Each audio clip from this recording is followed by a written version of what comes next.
It's just straight out uncomfortable. I felt like I had a target on my back, even though I have, documents and I have a birth certificate. From here, I still felt targeted. I had to be careful around police. I had to be careful around any authority.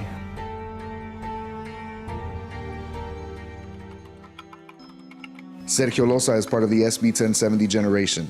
Just 7 years ago, Arizona signed what became known as the Show Me Your Papers law, giving the police broad power to detain anyone suspected of being in the country illegally. The court scrutinized the law, upholding parts of it and scrapping others, and a 2016 settlement further weakened it.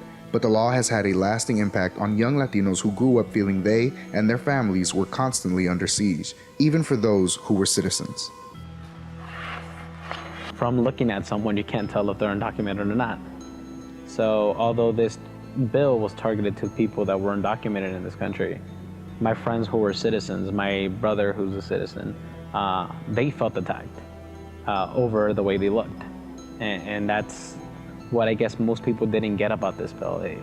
That's the underlying racist tone underneath it. We had to fear getting out of our house. We had to fear going to the grocery store, fearing going to school, my parents just going to work. It always provided this insecurity for us.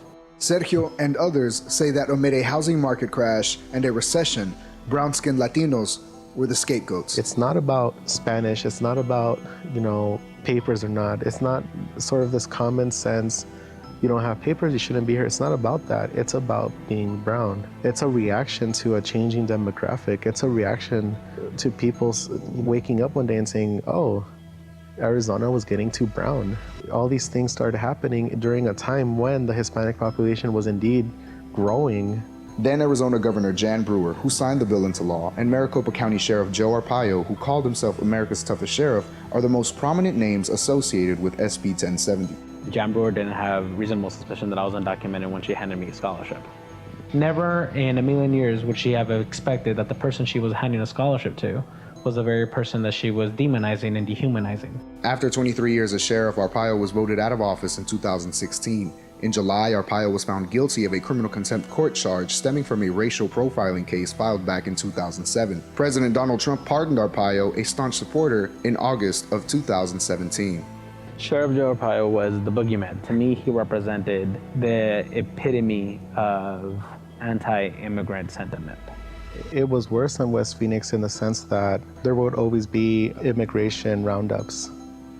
You would always hear those activities going on. You would always get a sense of fear in the community. Many families left to Mexico, to their country, or many families left to different states. About 40% of the state's undocumented immigrants left between 2009 and 2012. The state saw economic losses, including $130 million less in convention bookings.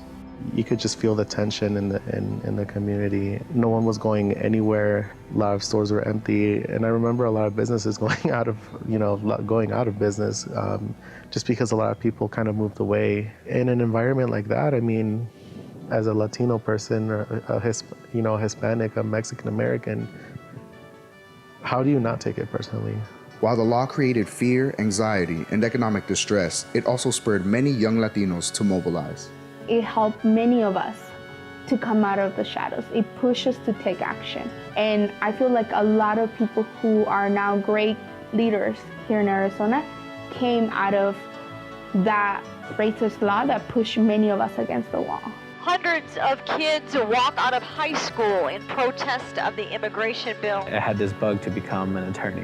What really pushed me was SB 1070.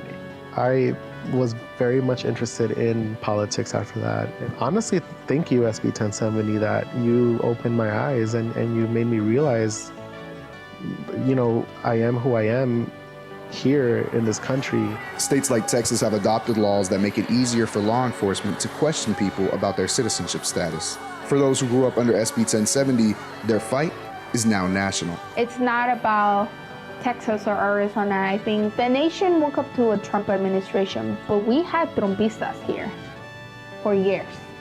We live under Trumpistas, and we have defeated them. And we're living under a Trump administration, and we can defeat him.